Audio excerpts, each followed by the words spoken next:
Indian രാഷ്ട്രപതിയെക്കുറിച്ചുള്ള നമ്മുടെ ഈ ഭരണഘടനാ പരമ്പരയുടെ രണ്ടാം ഭാഗത്തിലേക്ക് എല്ലാവർക്കും സ്വാഗതം. നമ്മൾ കഴിഞ്ഞ ഭാഗത്ത് ആർട്ടിക്കിൾ 55 വരെയാണ് പറഞ്ഞു നിർത്തിയത്, അല്ലേ? ഇന്ന് നമ്മൾ ആ നിയമപുസ്തകത്തിന്റെ അടുത്ത പേജുകളിലേക്ക് കടക്കുകയാണ്. ആർട്ടിക്കിൾ 56 മുതൽ 59 വരെ രാഷ്ട്രപതി പദവിയുടെ വളരെ പ്രധാനപ്പെട്ട ചില നിയമങ്ങളാണ് ഇതിലുള്ളത്. അപ്പോ ശരിക്കും എന്തൊക്കെയാണ് ഇന്ത്യയുടെ ഏറ്റവും ഉയർന്ന പദവിയിലിരിക്കാനുള്ള അടിസ്ഥാന നിയമങ്ങൾ? രാഷ്ട്രപതിയുടെ കാലാവധി എത്രയാണ്? ആരാകണം രാഷ്ട്രപതി? പദവിയിലിരിക്കുമ്പോൾ എന്തൊക്കെ കണ്ടീഷൻസ് പാലിക്കണം? ഇങ്ങനെ ഓരോ നിയമവും എന്താണ് പറയുന്നതെന്നും അതിനേക്കാൾ ഉപരി എന്തിനാണ് അങ്ങനെ ഒരു നിയമം അവിടെ വെച്ചിരിക്കുന്നതെന്നും നമുക്ക് സിമ്പിളായിട്ടൊന്ന് നോക്കാം. ശരി, അപ്പോ നമുക്ക് തുടങ്ങാം, അല്ലേ? ആദ്യത്തെ കാര്യം, രാഷ്ട്രപതിയുടെ ഔദ്യോഗിക കാലയളവ്. അതായത് ഒരു രാഷ്ട്രപതിക്ക് എത്ര കാലം ആ കസേരയിലിരിക്കാം? വീണ്ടും മത്സരിക്കാൻ പറ്റുമോ? ഇതിനൊക്കെയുള്ള ഉത്തരം ആർട്ടിക്കിൾ 56ലും 57ലുമാണുള്ളത്.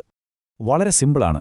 ആർട്ടിക്കിൾ 56 വളരെ വ്യക്തമായി പറയുന്നുണ്ട്, രാഷ്ട്രപതിയുടെ കാലാവധി എന്ന് പറയുന്നത് കൃത്യം 5 വർഷമാണ്. എന്നാണോ അദ്ദേഹം അല്ലെങ്കിൽ അവർ ആ പദവിയിലേക്ക് വരുന്നത്, അന്നു മുതൽ 5 വർഷം. രാജ്യത്തിന്റെ ഭരണപരമായ സ്ഥിരതയ്ക്ക് ഇത് വളരെ പ്രധാനപ്പെട്ടൊരു കാര്യമാണ്. സാധാരണഗതിയിലെ 5 വർഷം കഴിയുമ്പോഴാണ് കാലാവധി തീരുന്നത്. പക്ഷേ അതിനു മുമ്പും ഇത് സംഭവിക്കാം. അതിന് 3 വഴികളാണുള്ളത്.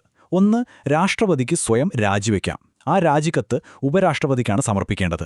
2, ഭരണഘടനാ ലംഘനം നടത്തിയാൽ ഇംപീച്ച്മെന്റ് വഴി പുറത്താക്കപ്പെടാം. പിന്നെ മൂന്നാമത്തൊരു കാര്യമുണ്ട്, അതൊരു സേഫ്റ്റി മെഷർ പോലെയാണ്. അതായത് 5 വർഷം കഴിഞ്ഞാലും അടുത്ത രാഷ്ട്രപതി വന്ന ചുമതലയേൽക്കുന്നതുവരെ നിലവിലെ രാഷ്ട്രപതിക്ക് ആ സ്ഥാനത്ത് തുടരാം. എന്തിനാണെന്നോ, നമ്മുടെ രാജ്യത്തിന് ഒരു രാഷ്ട്രത്തലവനില്ലാത്ത ഒരു നിമിഷം പോലും ഉണ്ടാകരുത്. ആ ഒരു ഭരണത്തുടർച്ച ഉറപ്പാക്കാനാണ് ഈയൊരു നിയമം. അപ്പോൾ അടുത്ത ചോദ്യം, ഒരാൾക്ക് ഒന്നിൽ കൂടുതൽ തവണ രാഷ്ട്രപതിയാകാൻ പറ്റുമോ? ആർട്ടിക്കിൾ 57 പറയുന്നത് യെസ്, പറ്റുമെന്നാണ്.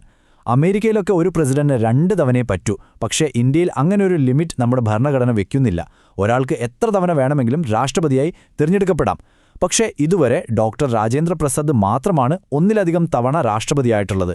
അതൊരു ഇൻട്രസ്റ്റിംഗ് ഫാക്റ്റാണ്. ഓക്കെ, അപ്പോൾ കാലാവധിയുടെ കാര്യം ക്ലിയറായി എന്ന് വിചാരിക്കുന്നു. ഇനി അടുത്ത പ്രധാന ചോദ്യം, ആർക്കാണ് രാഷ്ട്രപതിയാവാൻ കഴിയുക? എന്തൊക്കെ ക്വാളിഫിക്കേഷൻസ് വേണം? അതാണ് ആർട്ടിക്കിൾ 58 പറയുന്നത്. നമുക്ക് നോക്കാം. പ്രധാനമായും 3 കാര്യങ്ങളാണ് വേണ്ടത്. 1, തീർച്ചയായും ഒരു ഇന്ത്യൻ പൗരനായിരിക്കണം. 2, 35 വയസ്സ് തികഞ്ഞിരിക്കണം. 3, ലോക്സഭയിലേക്ക് തിരഞ്ഞെടുക്കപ്പെടാനുള്ള യോഗ്യത വേണം. ഈ മൂന്നാമത്തെ പോയിന്റ് ഇൻട്രസ്റ്റിംഗ് ആണ്. കാരണം രാജ്യത്തെ ജനങ്ങളെ പ്രതിനിധീകരിക്കാനുള്ള ഒരു യോഗ്യത രാഷ്ട്രതലവനും വേണമെന്ന ആശയമാണ് അതിന് പിന്നിൽ. ഇതാണ് ബേസിക് ചെക്ക് ലിസ്റ്റ്. എന്നാൽ യോഗ്യതകൾ മാത്രമല്ല, ഒരു പ്രധാനപ്പെട്ട അയോഗ്യതയുമുണ്ട്. അതാണ് ആർട്ടിക്കിൾ 58ലെ 2ാം ഭാഗത്ത് പറയുന്നത്. ഓഫീസ് ഓഫ് പ്രോഫിറ്റ്, അതായത് സർക്കാരിന് കീഴിൽ ലാഭം കിട്ടുന്ന ഒരു പദവി വഹിക്കുന്ന ആളാണെങ്കിൽ രാഷ്ട്രപതി തിരഞ്ഞെടുപ്പിൽ മത്സരിക്കാൻ പറ്റില്ല. അപ്പോൾ എന്താണ് ഈ ഓഫീസ് ഓഫ് പ്രോഫിറ്റ്? സിമ്പിളായി പറഞ്ഞാൽ ഗവൺമെന്റിന്റെ കയ്യിൽ നിന്ന് ശമ്പളമോ മറ്റ് സാമ്പത്തിക ആനുകൂല്യങ്ങളോ കിട്ടുന്ന ഒരു ജോലിയാണിത്. ഇതിന്റെ പിന്നിലുള്ള ഐഡിയ എന്താണെന്ന് വെച്ചാൽ, രാഷ്ട്രപതി പൂർണ്ണമായും നിഷ്പക്ഷനായിരിക്കണം. സർക്കാരിൽ നിന്ന് സാമ്പത്തിക നേട്ടം പറ്റുന്ന ഒരാളാകുമ്പോൾ ആ നിഷ്പക്ഷതയെ അത് ബാധിച്ചേക്കാം എന്നതുകൊണ്ടാണ് ഈ നിയമം. പക്ഷേ ഇതിൽ ചില ഇളവുകളുണ്ട്. ഭരണഘടന തന്നെ അത് വ്യക്തമാക്കുന്നുണ്ട്. ഉദാഹരണത്തിന്, നിലവിലെ രാഷ്ട്രപതി, ഉപരാഷ്ട്രപതി, ഗവർണർ അല്ലെങ്കിൽ ഏതെങ്കിലും മന്ത്രി ഇവരൊക്കെ വീണ്ടും മത്സരിക്കുകയാണെങ്കിൽ അവരുടെ ആ പദവി ഒരു ഓഫീസ് ഓഫ് പ്രോഫിറ്റായിട്ട് കണക്കാക്കില്ല. കാരണം അവരൊക്കെ ഭരണഘടനാപരമായ പദവികൾ വഹിക്കുന്നവരാണ്. പക്ഷേ വേറെ ഏതെങ്കിലും സർക്കാർ ജോലിയിൽ ശമ്പളം വാങ്ങുന്ന ഒരാൾക്ക് ഈ ഇളവ് കിട്ടില്ല. ശരി, അപ്പോൾ ഒരാൾ തിരഞ്ഞെടുക്കപ്പെട്ടുവെന്ന് വെക്കുക. ഇനി പദവിയിലിരിക്കുമ്പോൾ പാലിക്കേണ്ട നിയമങ്ങൾ എന്തൊക്കെയാണ്? അതാണ് നമ്മൾ അടുത്തതായി നോക്കാൻ പോകുന്നത്. ആർട്ടിക്കിൾ 59, രാഷ്ട്രപതി പദവിയിലിരിക്കുമ്പോഴുള്ള കണ്ടീഷൻസ്. ഇവിടെ 4 പ്രധാനപ്പെട്ട വ്യവസ്ഥകളുണ്ട്. 1, രാഷ്ട്രപതിയായ വ്യക്തിക്ക് പാർലമെന്റിലോ സംസ്ഥാന നിയമസഭയിലോ അംഗമായിരിക്കാൻ പറ്റില്ല. ഇതെന്തിനാ? രാഷ്ട്രതലവൻ പാർട്ടികൾക്കതീതനാണെന്ന് ഉറപ്പാക്കാൻ. 2, നേരത്തെ പറഞ്ഞ പോലെ വേറെ ഒരു ഓഫീസ് ഓഫ് പ്രോഫിറ്റും വഹിക്കാൻ പാടില്ല. നിഷ്പക്ഷതയ്ക്കാണ് അതും. 3, ഔദ്യോഗിക വസതികൾ, അതായത് നമ്മുടെ രാഷ്ട്രപതി ഭവനൊക്കെ വാടക കൊടുക്കാതെ ഉപയോഗിക്കാം. 4, വളരെ പ്രധാനപ്പെട്ടതാണ്, അവരുടെ ശമ്പളമോ മറ്റ് ആനുകൂല്യങ്ങളോ കാലാവധി തീരുന്നതിനു മുൻപ് കുറയ്ക്കാൻ പാടില്ല. ആ പദവിയുടെ ഒരു അന്തസ്സും സാമ്പത്തിക സ്വാതന്ത്ര്യവും ഉറപ്പുവരുത്താനാണിത്. ഇതിലെ ആ ആദ്യത്തെ പോയിന്റ് ഒന്നുകൂടി വ്യക്തമാക്കാം. ഇപ്പോൾ നിങ്ങളൊരു MP അല്ലെങ്കിൽ MLA ആണെന്ന് വിചാരിക്കുക. നിങ്ങൾ രാഷ്ട്രപതിയായി തിരഞ്ഞെടുക്കപ്പെട്ടാൽ ആ നിമിഷം തന്നെ നിങ്ങളുടെ MP അല്ലെങ്കിൽ MLA സീറ്റ് വേക്കൻ്റ് ആവും.